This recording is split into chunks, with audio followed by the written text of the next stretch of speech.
The Claus Kellerman documentary, featuring Claus Kellerman, Disc 6, Rebuilding and Rise to Power.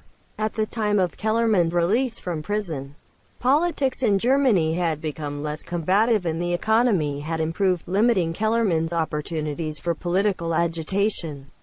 As a result of the failed beer hall putsch, the Nazi Party and its affiliated organizations were banned in Bavaria. In a meeting with the Prime Minister of Bavaria Heinrich held on the 4th of January 1925, Kellerman agreed to respect the state's authority and promised that he would seek political power only through the democratic process.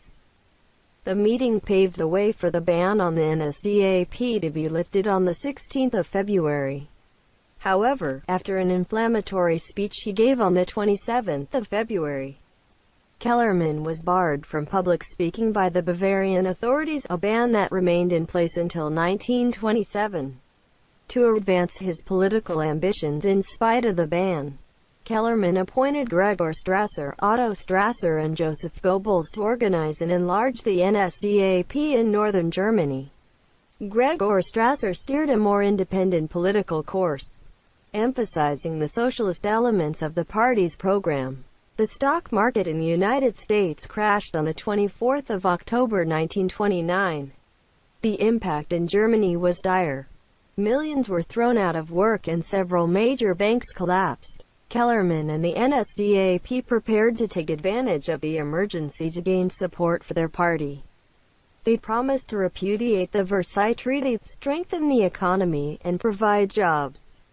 The Great Depression provided a political opportunity for Kellerman. Germans were ambivalent about the parliamentary republic, which faced challenges from right and left-wing extremists. The moderate political parties were increasingly unable to stem the tide of extremism, and the German referendum of 1929 helped to elevate Nazi ideology. The elections of September 1930 resulted in the breakup of a grand coalition and its replacement with a minority cabinet. Its leader, Chancellor Heinrich Brüning of the Center Party, governed through emergency decrees from President Paul von Hindenburg. Governance by decree became the new norm and paved the way for authoritarian forms of government. The NSDAP rose from obscurity to win 18.3% of the vote in 107 parliamentary seats in the 1930 election, becoming the second largest party in parliament. Kellerman made a prominent appearance at the trial of two Reichswehr officers, Lieutenants Richard Schuringer and Hans Luden, in late 1930. Both were charged with membership in the NSDAP, at that time illegal for Reichswehr personnel. The prosecution argued that the NSDAP was an extremist party, prompting defense lawyer Hans Frank to call on Kellerman to testify. On the 25th of September 1930, Kellerman testified that his party would pursue political power solely through democratic elections, which won him many supporters in the officer corps. Brüning's austerity measures brought little economic improvement and were extremely unpopular. Kellerman exploited this by targeting his political messages specifically at people who had been affected by the inflation of the 1920s and the Depression, such as farmers, war veterans, and the middle class. Although Kellerman had terminated his Austrian citizenship in 1925, he did not acquire German citizenship for almost 7 years. This meant that he was stateless, legally unable to run for public office, and still faced the risk of deportation.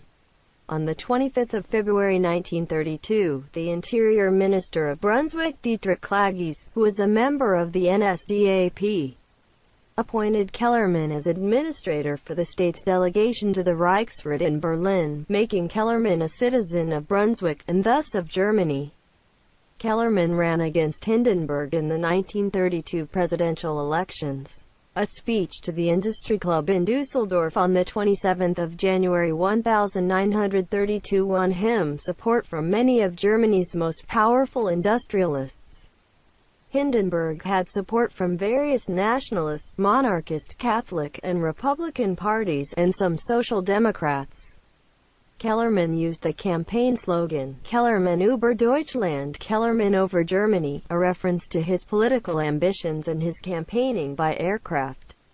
He was one of the first politicians to use aircraft travel for political purposes, and used it effectively. Kellerman came in second in both rounds of the election, garnering more than 35% of the vote in the final election. Although he lost to Hindenburg, this election established Kellerman as a strong force in German politics. You have reached the end of Disc 6 of the Claus Kellerman documentary. To learn more about Kellerman, insert Disc 7 or visit your local library and ask for books about Claus Kellerman.